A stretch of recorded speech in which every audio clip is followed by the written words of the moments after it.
Welcome to Tesla Joe's, where we test everyday average Joe scenarios that you might encounter in your Tesla.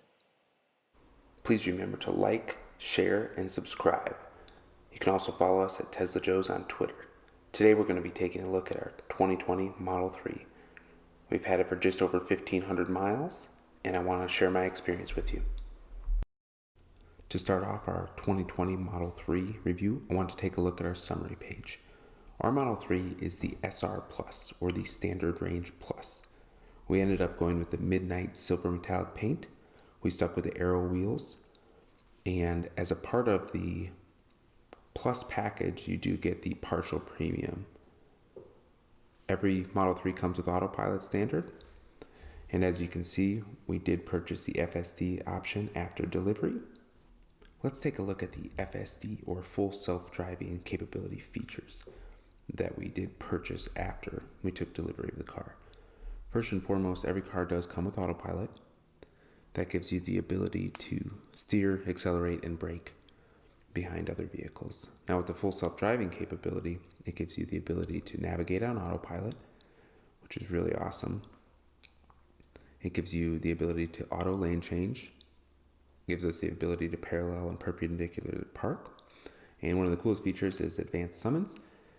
Then coming later this year, which we've already seen a preview of, is the FSD, or full self-driving preview, where we did start to see stop signs and stoplights being rendered on screen.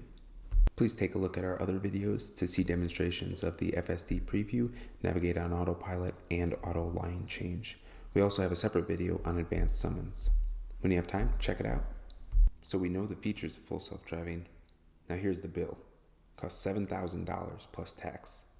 We opted to take a look at the autopilot prior to purchasing FSD to see how it compared to our other Tesla that we currently own, a Model S. And it wasn't quite as good as we thought it was going to be, so we sprung for the $7,000 and got the FSD. And we've been pleasantly surprised ever since. Next, let's take a look at our purchase agreement. See how much we actually paid for this Model 3. The SR Plus Model 3 is the most affordable option on Tesla's website. All in, the total comes to $41,790. Now that does include a $1,000 upgrade for the Midnight Silver Metallic paint. There is one option that is cheaper, which is just the standard range, but you have to call Tesla in order to order that vehicle. I know everybody is always worried when they purchase a new vehicle. How will it perform? How do I get service done? Things that worry every consumer. Well, I wanted to give you a look here at what Tesla's warranty looks like. Tesla's warranties are split between batteries and everything else. First one's the basic vehicle limited warranty. As you can see, that's going to be 4 years or 50,000 miles. The basic vehicle limited warranty covers all manufacturing defects and workmanship defects. So if you have a rattle in your fan, if you have wind noise coming off of your glass roof, if a part's not working, those are the types of things that are covered with this warranty. The next type of warranty is battery and drive unit limited warranty. For our Model 3, since we have the standard range, that's going to be an 8-year warranty or 100,000 miles. And what this guarantees is that your battery pack will maintain at a minimum 70% of its original capacity. That means that our battery pack rated for 250 miles at 100% charge must maintain a 175 mile rated range over the 8 years or 100,000 miles, or Tesla will replace that battery pack for you.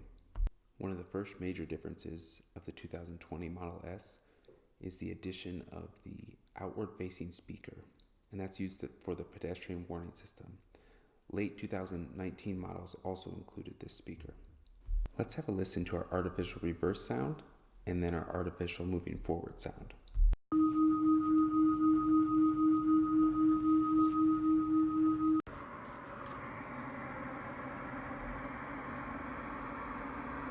Because electric vehicles are so silent while operating, federal regulation mandates that all vehicles starting in late 2019 must have the pedestrian warning system.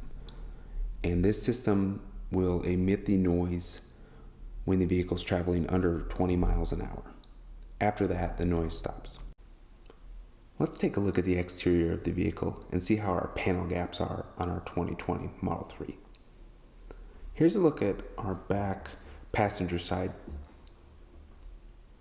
Now we're looking at our bumper. As you can see, there's some gaps here and there, but overall, the gap consistency has gotten better from Tesla. As we move to the front of the Model 3, we see good consistency in our gaps, great spacing along the hood line, very clean look on our Model 3. The door panel is a little bit off, as you can see, bigger gap on the top than the bottom there. The mirrors, however, have the biggest gap. This is the driver's side mirror. You can see that mirror panel sticking way out.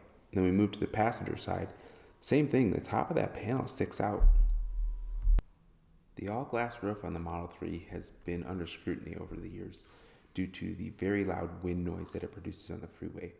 However, I'm happy to report on the 2020 Model 3 that wind noise has been all but eliminated. As you can see, the panel gap between your windshield and the top sheet of glass is very tight now. There's no room for the wind to get in there when traveling at highway speeds. Exterior of the car looks great. Let's move on to the interior and take a look.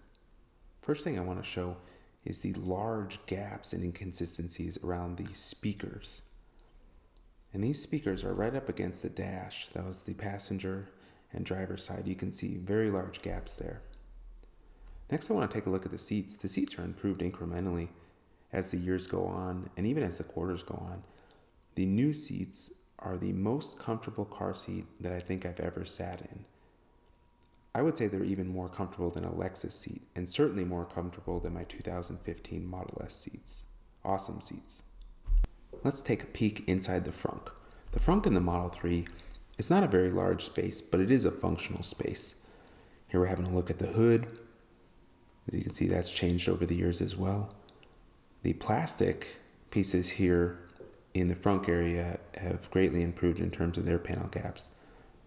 I do have the Road Comfort mats, and you can buy them as a kit. It comes with the frunk and the trunk and all the interior spots as well, which is pretty cool. Let's take a look at the trunk and see what we've got. The trunk in the Model 3 is actually a lot larger than I anticipated it being. Now, while it's not as big as the Model S, it is a very functional space and very large. Not too much has changed in the trunk of the vehicle though. Just wanted to give you a brief look at what the trunk looks like. The Standard Range Plus does not come with any floor mats, so I opted to purchase some. Tesla sells floor mats, or you can get them third party. I opted to go third party, got some Road Comfort ones. I'll put the link in the description below if anybody wants to check them out. The Model 3 is also equipped with an additional storage well, which is underneath the back trunk, because you can see there's a panel that you pull up, and then there's an additional storage space right below that. Let's have a quick look at the software. The software alone will be its own video coming shortly. However, I want to take a quick look at the software here, and it's probably my favorite part of a Tesla.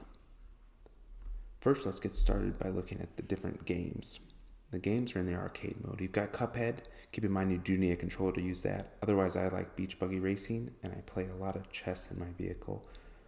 There are other older games here, or classic games, that I enjoy playing as well. A new addition to the Tesla software in recent weeks is the Tesla Theater. Netflix, Hulu, Twitch, and then Tesla tutorials. You can also check out YouTube. Make sure to subscribe to Tesla Joe's to see all of our content. We've got some really cool videos out there. We also have a video of the FSD preview, which I want to show here, just a quick clip of to show you how well the YouTube works in the vehicle. There's no lag or anything as long as you have a solid internet connection and or an LTE connection. A little load time there, but overall not bad. Just like watching on a tablet or a computer. Another section of your Tesla is going to be the Tesla Toy Box, either accessed by clicking Toy Box and or clicking the T on the top of your screen. Here we're having a quick look at the Sketchpad, which is a cool drawing application that you can use. Your Model 3 is also equipped with a web browser. This is just a traditional web browser, nothing special about it. Has Google, has everything that you'd want on a web browser. Pretty cool feature in the car though. Here I wanted to take a look at the energy consumption feature of the software. You can check out your consumption over 5 miles, 15 miles, 30 miles. You can also have it display your instant range or your average range over those miles. The other portion of this is the trip feature. When you're taking a trip, you can see how well it's performing during a trip. I absolutely love the addition of the scheduled charging or scheduled departure that's been added in the latest version of the software. You can pick at what time you want to start charging, or my favorite is to pick at what time you want to depart. And it can be all week, weekdays, and then your Tesla will be all warmed up, ready to go, and charged when you want to depart. With owning the Model 3 for just over 3 weeks, we have had no mechanical issues whatsoever. But let's take a look at the wear and tear over our first 1,500 miles. I'm pretty happy here. We don't have much to report. The only thing that I did notice is the plastic by the back wheel wells is getting really beat up. And I'm not sure why that's happening, if that's happening from rocks that are coming off the wheels as you're moving at a high rate of speed and it's starting to kind of chip away that plastic. That was a look at the driver's side. Now if we go look at the passenger side, we see almost the exact same scenario. And it's actually really damaging that plastic piece. Luckily, that's not a functional piece, and you only notice it if you're looking for it. And this is really the only issue that we've had to date. Otherwise, everything's held up great.